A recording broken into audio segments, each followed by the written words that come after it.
JB Koshy commission അടിയന്തരമായി പ്രസിദ്ധീകരിക്കുകയും നടപ്പിലാക്കുകയും ചെയ്യുക.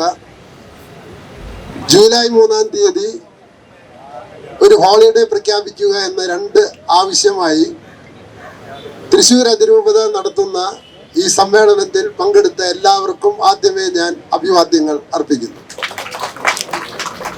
സ്നേഹമുള്ളവരെ, ഇങ്ങനെ ഒരു അവകാശ ദിനം നടത്തുമ്പോൾ ആരും തെറ്റിദ്ധരിക്കേണ്ട, ഭരണഘടനാപരമല്ലാത്ത ഒരവകാശത്തിനു വേണ്ടിയും ഇന്നേ വരെ ക്രൈസ്തവ സമൂഹം സമരം ചെയ്തിട്ടില്ല, ഇനിയും സമരം ചെയ്യില്ല.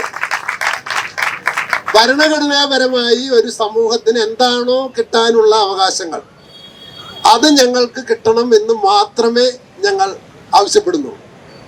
ഇങ്ങനെ ആവശ്യപ്പെടാനുള്ള പ്രധാന കാരണം, ഇപ്പൊ ഞാൻ വെള്ളാപ്പള്ളി നടേശനുമായി പല കാര്യങ്ങളിലും വിയോജിപ്പുള്ള ഒരാളാണ്. പക്ഷെ അദ്ദേഹം ഈ ഇലക്ഷനിലെ ഇടതുപക്ഷത്തിനേറ്റ പരാജയത്തിൻ്റെ പിന്നീട് അദ്ദേഹം ഒരു പ്രസ്താവന നടത്തി. അമിതമായി മുസ്ലിം സമുദായത്തെ പ്രീണിപ്പിക്കാനുള്ള CPM പാർട്ടിയുടെ ആ ആവേശമാണ്, അമ്പാൻ കാണിക്കുന്ന ആവേശം പോലത്തെ ഒരു ആവേശമുണ്ട്, ആ ആവേശമാണ് കേരളത്തിലെ ഇടതുപക്ഷത്തിനെതിരെ ജനങ്ങൾ, നിഷ്പക്ഷരായ ജനങ്ങൾ തിരിയാനുള്ള പ്രധാനപ്പെട്ട കാരണം. അത് ഈ JB കോശി കമ്മീഷന്റെ റിപ്പോർട്ടിലുമുണ്ട്. നിങ്ങൾ കേരളത്തിന്റെയും ഭാരതത്തിന്റെയും ചരിത്രം പരിശോധിച്ചാൽ സച്ചാർ കമ്മിറ്റി റിപ്പോർട്ട് അത് റിപ്പോർട്ട് അവതരിപ്പിച്ചു. അതിലെ മുസ്ലിം സമുദായത്തിന്റെ അവരുടെ അവശതകൾ വളരെ കൃത്യമായിട്ട് അവതരിപ്പിച്ചു. അത് ശരിയാണ്, അവശത അനുഭവിക്കുന്ന മുസ്ലിം സഹോദരന്മാർ അനേകമുണ്ട്. അതിന് പിന്തുടർന്ന് കേരളത്തിലെ പാലുളി മുഹമ്മദ് കുട്ടി കമ്മീഷൻ കേരളത്തിലെ മുസ്ലിമുകളെ കുറിച്ച് ഒരു പഠനം നടത്തുകയും റിപ്പോർട്ട് അവതരിപ്പിക്കുകയും വളരെ പെട്ടെന്ന് തന്നെ ആ റിപ്പോർട്ട് പാസാക്കുകയും അത് നിയമ നടപടികളിലേക്ക് കൊണ്ടുവരികയും ചെയ്ത ഒരു ചരിത്ര പശ്ചാത്തലത്തിലാണ് നാം നിൽക്കുന്നത്. പക്ഷെ പ്രിയമുള്ളവരെ, നമുക്കറിയാം, ഈ JB കോശി കമ്മീഷൻ റിപ്പോർട്ട് പ്രസിദ്ധീകരിക്കാൻ പോലും ധൈര്യമില്ല. പലരും തെറ്റായി പ്രചരിപ്പിച്ചുകൊണ്ടിരിക്കുന്നത് കേരളത്തിലെ ക്രൈസ്തവരിലെ എല്ലാ വിഭാഗവും അസമ്പന്നരാണെന്നാണ്.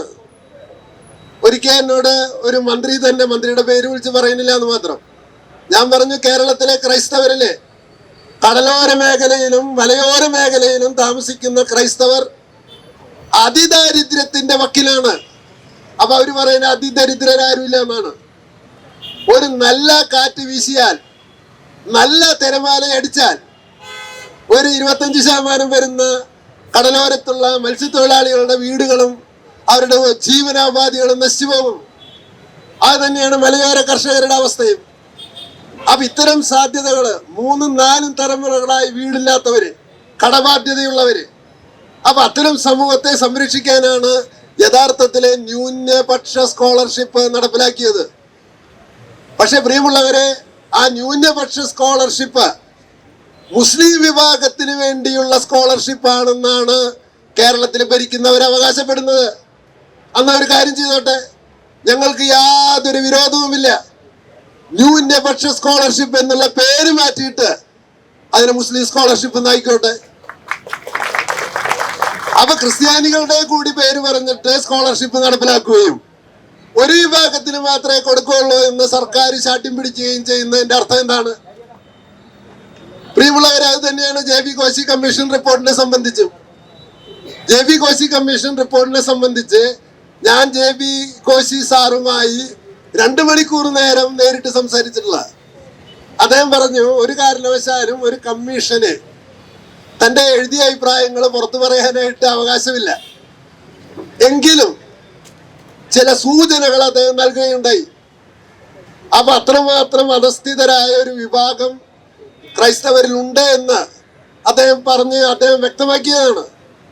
മാത്രമല്ല പ്രിയമുള്ളവരെ, നമ്മുടെ ജോഷി മാഷ് ആമുഖത്തിൽ പറഞ്ഞ പോലെ എക്കണോമിക്കലി വീക്കർ സെക്ഷൻ, അവർക്ക് വേണ്ടിയുള്ള മാനദണ്ഡങ്ങൾ തിരുത്താൻ പറ്റാത്തതുകൊണ്ട്, എനിക്കറിയാം ഈ വന്നിട്ടുള്ളവരിൽ തന്നെ ഒരു 4-5 പേര് ഞങ്ങൾ എക്കണോമിക്കലി വീക്കർ സെക്ഷനിൽ പെട്ട ആളുകളാണെന്ന് സർട്ടിഫിക്കറ്റ് കിട്ടാൻ വേണ്ടി 2-3 ആഴ്ചയായിട്ട് ഓഫീസുകൾ കയറിയിറങ്ങാണ്.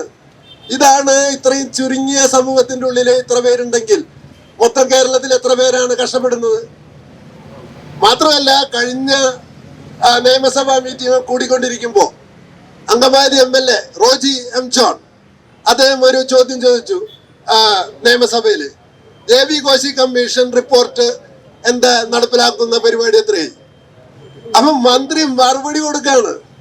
എന്ത്?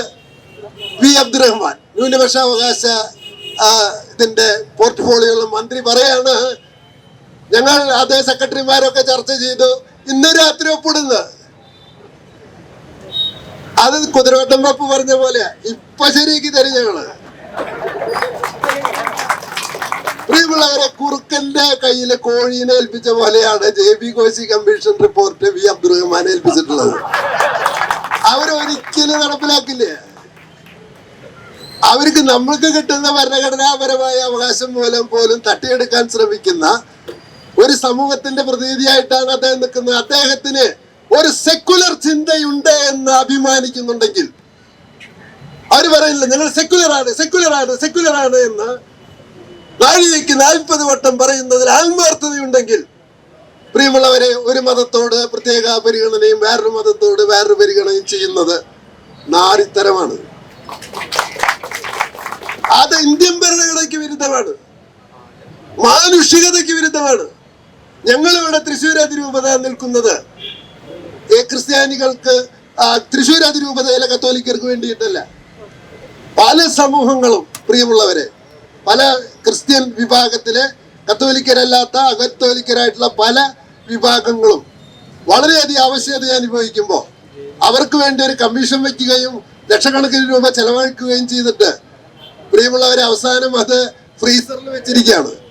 അപ്പൊ ഈ അവസരത്തിൽ ഞങ്ങൾക്കൊന്നേ പറയാനുള്ളൂ, ക്രൈസ്തവരെ ന്യൂനപക്ഷമാണെങ്കിലും വളരെ നിഷേധാത്മകമായിട്ടാണ് പെരുമാറുന്നതെങ്കിൽ ഞങ്ങൾ അടുത്ത ഇലക്ഷനിൽ എന്താണ് ചെയ്യാൻ കഴിയുക എന്നുള്ളത് കാര്യമായി പരിഗണിക്കുമെന്നാണ് ഈ സർക്കാരിനോട് ഞങ്ങൾക്ക് പറയാനുള്ളത്. അത് ഈ സർക്കാരിനോട് മാത്രമല്ല പറയാനുള്ളത്, LDF-നോട് പറയുന്നത് പോലെ UDF-നോടും പറയാനുള്ളത്, കോൺസ്റ്റിറ്റ്യൂഷന് വിരുദ്ധമായിട്ട് ഒരു മതത്തെ മാത്രം പ്രാധാന്യം കൊടുത്തുകൊണ്ട് ചിന്തിക്കുന്ന രീതിയിൽ നിയമങ്ങളും ചട്ടങ്ങളും നടപ്പിലാക്കുകയാണെങ്കിൽ അതിനെ ഞങ്ങൾക്ക് പ്രതിരോധിക്കേണ്ടി വരും. അതെന്ത് വില കൊടുത്തും പ്രതിരോധിക്കുമെന്ന് ഒരിക്കൽ കൂടി പറഞ്ഞുകൊണ്ട് ഞാൻ എൻ്റെ വാക്കുകൾ അവസാനിപ്പിക്കുന്നു. ജയ് കത്തോലിക്ക കോൺഗ്രസ്, ജയ് തൃശ്ശൂർ അതിരൂപത. Thank you.